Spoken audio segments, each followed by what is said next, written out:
네, 안녕하십니까. 정 본부장입니다. 오늘 2023년 3월 26일이죠.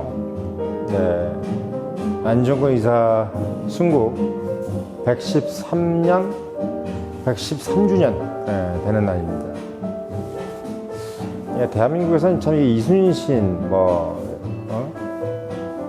강감찬, 등등의 역대 호국의 영웅들이 많잖아요. 김유신이라든지, 김춘추라든지, 권율, 이런 거. 아무튼 역대 워낙 외침도 많고, 그래가지고, 이 영웅에 대한 어떤 추도하는 국민들의 어떤 자세도 그렇고, 또 영웅의 어떤 숫자도 상당히 많습니다만은, 우리가 보통 이제 영웅 딱 이렇게 했을 때 그 영웅이라는 것을 딱 그냥 그 사람의 어떤 트레이드 마크로 딱 이야기하는 인물은 우리가 보통 이제 이순신도 성웅이라고 그랬지 영웅이라고 하지 않거든요. 근데 영웅 딱 이렇게 하는 걸 보니까 뮤지컬도 그렇고 안중근 의사더라고요. 다른 어떤 우리가 민족의 영웅들은 영웅 이렇게 안 하는데 왜 유독 안중근 의사는 그렇게 영웅이라고 이야기를 그냥 우리가 지체 없이 하는지는 잘 모르겠습니다만은 어쨌든 간에 그걸 영웅이라고 이제 지칭을 했음에도 불구하고 별로 거기에 대해서 누가 토를 대는 사람들은 없죠. 물론 아주 극우파 같은 경우 지만원 씨 이런 분들은 이제 김구라든지 안중근 또 윤봉길을 테러리스트 이렇게 얘기를 하시는 분들도 있는데 극단적인 이야기라고 생각합니다. 예, 극단적인 이야기죠. 예, 보수 진보를 떠나서 두루 인정받고 또 어떻게 보면 청년들의 어떤 롤모델 정도까지 될 정도로 어떤 사실 성공한 청년은 아니죠. 우리가 요즘 성공한 청년이 성공한다는 것은 보면은 보통 사법고시 합격해가지고 판검사가 된다든지 그런 무슨 돈을 많이 번다든지 이런 걸로 요즘에 많이 돼 있잖아요. 근데 이제 그냥 우리가 젊은 나이에 참 안중근 의사 멋있다 이렇게 생각을 좀 했던 것 같아요. 저도 왜 그러냐면 안중근 의사가 가지고 있는 그 이미지에는 이토 히로부미가 같이 인발부되어 있기 때문에 그렇죠. 예. 그러니까 이토 히로부미. 또 하나는 뭐냐면 그 사람이 서예가죠. 상당히 문장가이면서 서예가 글씨를 잘 썼어요. 그러니까 우리가 대한민국 사람들은 또 이게 신원석펑이라 그래가지고 글씨를 잘 쓰고 이러면 상당히 또 뭔가 또 인정을 좀 해주는 분이죠. 그리고 또 한학의 조예가 깊어가지고 할아버지한테 한학을 배웠죠. 그래서 이제 여러 가지 우리가 이제 문장도 상당히 뛰어나고 또 이제 우리가 한학이라는 건 결국 이제 철학이잖아요. 예, 그러니까 철학적인 부분에서 상당히 조예가 깊고, 그러니까 이 논리력이 상당히 있다는 얘기지. 거기다 본인이 이제 또 대한민국 독립군 대장이라고 본인이 이렇게 얘기를 했는데, 당시만 해도 이제 독립군이라는 것이 돌아가신 게 이제 2010년도 3월 26일이지 않습니까? 그러니까 대한민국이 이제 아직 합방이 되기 전이죠. 예, 아직 이제 한일 합방이 되기 전이에요. 그래서 물론 이제 모든 여러 가지 이제 외교권이 박탈되고 또 1905년에 이제 러시아가 일본 전쟁이 이제 일본의 승리로 끝나면서 급격하게 이제 조선이 일본으로 기울면서 여러 가지가 급물살을 타면서 2010년 이제 우리가 이제 한일 합방이 되기 직전에 이제 결국은 안중근 의사가 사고를 했습니다. 이토 히로부미도 물론 이제 본인이 그렇게 꿈꾸던 한일 합방을 보지 못했죠. 예, 안중근 의사가 이제 죽였기 때문에 어떻게 보면 참 본인이 참 그렇게 계획을 많이 해가지고 용의주도하게 계획을 해서 했는데 그거를 이제 1909년 10월 26일이죠. 10월 26일에 중국 하얼빈에서 이토 히로부미가 이제 안중근 의사에게 저격을 당했습니다. 세 발을 맞았다고 그러죠. 세 발을 맞았어요. 그런데 결국은 이제 오른팔 윗부분에 관통하고 흉부에 또 관통해서 흉부에 들어갔고, 또 하나는 2타는 이토 히로부의 오른쪽 팔꿈치를 관통해서 흉복부로, 그 제가 3타는 윗배 중앙 우측으로 들어가서 좌측 복근에 박혔다. 그래서 세 발 모두가 급소를 맞아 버렸던 겁니다. 참 이 안중근 의사가 얼마나 그 연습을 많이 하고 또 명상수련가에 대해서 알 수 있는 부분이죠. 보통 뭐 이게 사실 이게 막 이 권총이라는 것이 저도 뭐 싸운 적은 없지만 상당히 어렵죠.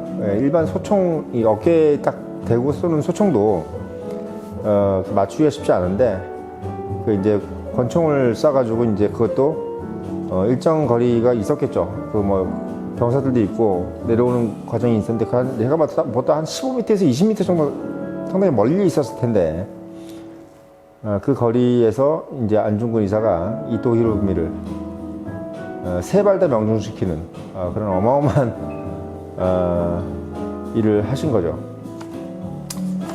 안중근 의사가 이제 좀 약간 또 아까도 이제 말씀드렸지만 이제 여러 가지 인발부된 사람 또는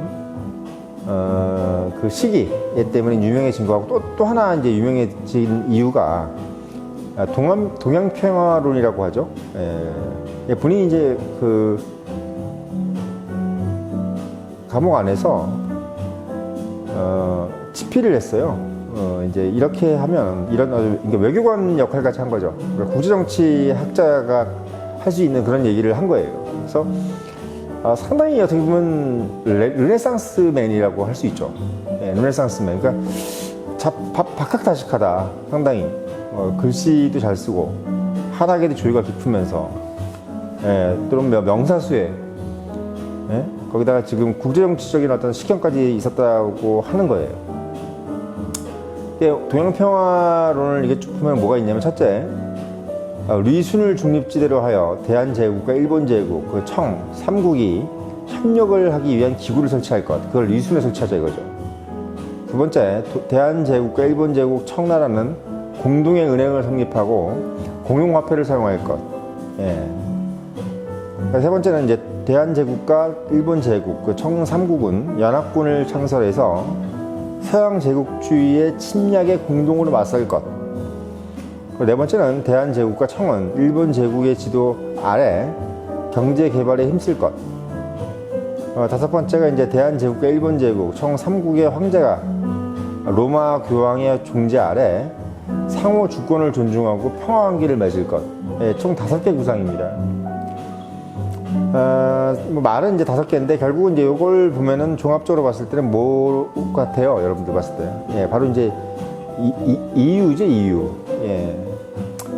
다자 협력 집단안보. 국제기구를 통한 다국적 협력과 경제 통합, 집단안보. 이게 이제 결국 이제 EU 같은 건데,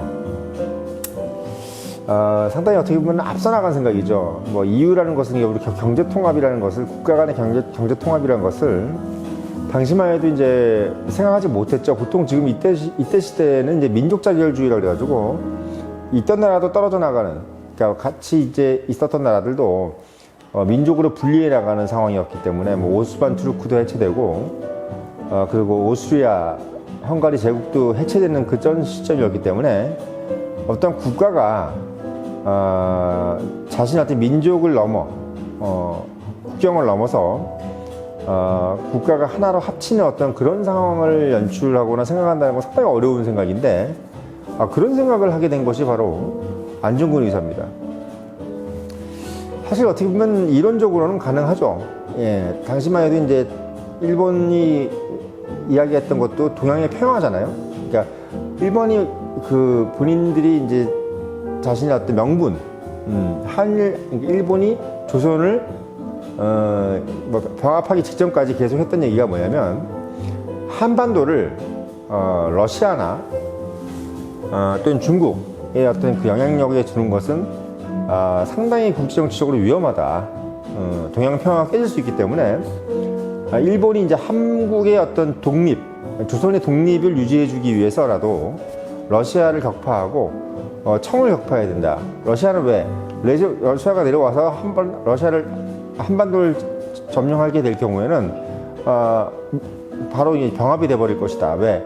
러시아는 제국주의이기 때문에 이렇게 얘기를 했던 것이고, 청나라는 왜 그렇게 얘기를 했냐면 일본이 주장하는 청나라는 뭐였냐면 뭐 5천년 내내 조선반도는 청의 영향력이 있었고 한 번도 어떤 독립적으로 국가의 어떤 판단을 해본 적이 없는 국가라고 이제 주장을 하는 거예요. 그래서 본인들이 이제 1895년에 청나라하고 전쟁을 한 거나 1905년에 러시아하고 전쟁한 것도 다 조선을 위해서 해준 거다라고 이렇게 주장을 하죠.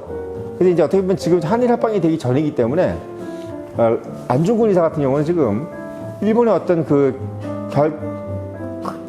결과적인 어떤 집행, 말하자면 한일 합방이라는 것을 이제 생각하지 않고 있는 겁니다.